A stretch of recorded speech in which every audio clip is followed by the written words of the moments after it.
कह रहे हैं कि परीक्षित अथाता कीर्तये वंशम पूर्ण कीर्ते कुरुदवः स्वयं भुवस्यापि मनोहरे रंसांसु जन्मनः। कि अथाता कीर्तये वंशम, ध्यान देना, भागवत महापुराण के चतुर्थ स्कंद में सुखदेव स्वामी जी बोले परीक्षित अथाता कीर्तये वंशम पूर्ण कीर्ते कुरुदवः। महाराज परीक्षित अब मैं स्वयंभू मनु के वंश का वर्णन करूंगा, जो कि भगवान श्री हरि के अंश ब्रह्मा से उत्पन्न हुए थे। भगवान के अंश कौन है? ब्रह्मा। ब्रह्मा के स्वयंभू, जिनके दो पुत्र थे, प्रियव्रत और उत्तानपाद। और ये दोनों भगवान वासुदेव की कला से उत्पन्न होने के कारण संसार की रक्षा में तत्पर रहते थे। उत्तानपाद की दो रानियां थी। बड़ी रानी का नाम था सुनीति और छोटी रानी का नाम था सुरुचि। और दोनों रानियों से एक एक पुत्र हुए थे।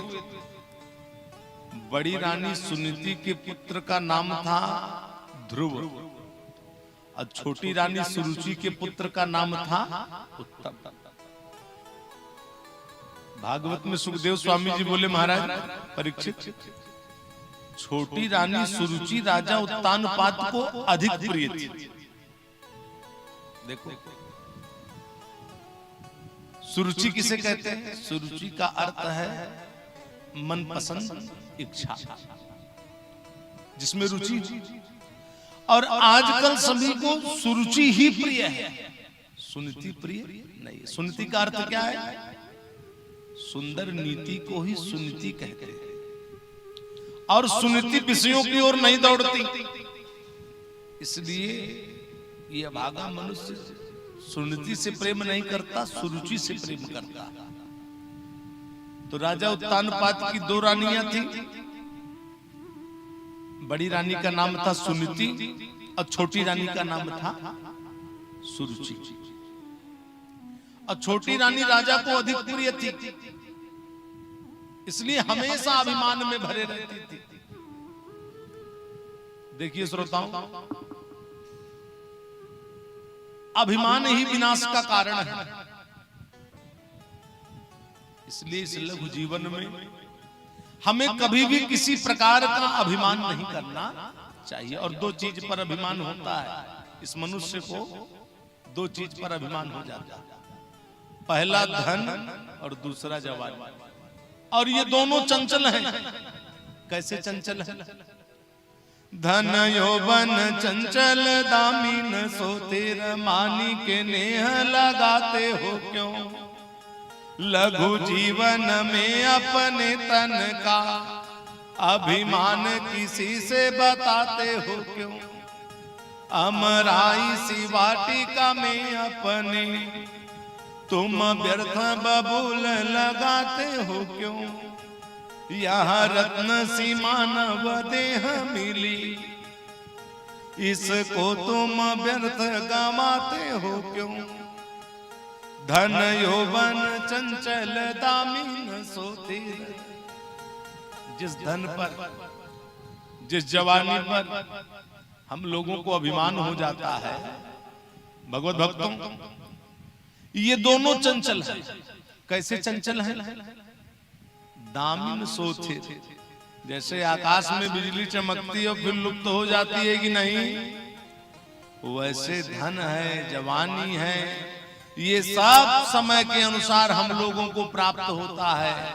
और जहां समय निकल गया तो फिर इनका कोई अता पता नहीं चलता। छोटी रानी सुरुचि राजा उत्तानपाद को अधिक प्रिय थी, इसलिए हमेशा अभिमान में भरे रहती थी। जब छोटी रानी प्रिय है तो छोटी रानी का पुत्र भी प्रिय हो। तो एक दिन की बात है, सुखदेव स्वामी जी बोले महाराज परीक्षित राजा उत्तानपाद छोटी रानी के पुत्र उत्तम को गोद में लेकर के बैठे थे, प्यार दुलार कर रहे थे। इतने में बालक ध्रुव की नजर पड़ी। ध्रुव ने देखा, रे पिताजी छोटे भाई को गोद में लेकर के बैठे हैं। तो बालक ध्रुव के मन में इच्छा हुई कि क्यों न चल करके मैं भी पिताजी की गोद में बैठ जाऊं। अब बालक ध्रुव भी महाराज राजा उत्तानपाद की गोद में बैठने के लिए आगे बढ़े। ध्रुव पिता की गोद में बैठने के लिए। इतने में सुरुचि देख ली। सुरुचि बोली, अरे ये कहां जा रहा है? महाराज की गोद में बैठने के लिए। सुरुचि दौड़ करके गई, ध्रुव का हाथ पकड़ ली और क्या बोली, नवत्स नृपते धिषणम भवानारूढ़ मरहति। बेटा तुम इस राज सिंहासन में बैठने के अधिकारी नहीं हो। यद्यपि तू राजा का बेटा है, लेकिन इस राज सिंहासन पर बैठने का अधिकारी नहीं। यदि राज सिंहासन पर तू बैठना चाहता है तो जा करके भगवान श्री हरि का ध्यान कर। जब उनकी कृपा हो जाएगी, जब उनकी दया हो जाएगी और मेरी कोख से जब तेरा जन्म होगा, तभी तू इस राज गद्दी पर बैठ सकता है। सुखदेव स्वामी जी बोले, महाराज परीक्षित, मातु सपत्न्या सदुरक्ति विद्वा स्वसन्नुसादंड हतो जथाहि हेत्वामि संतम पितरम सन्नवाचम जगाम मातो प्ररुदन सकाशम।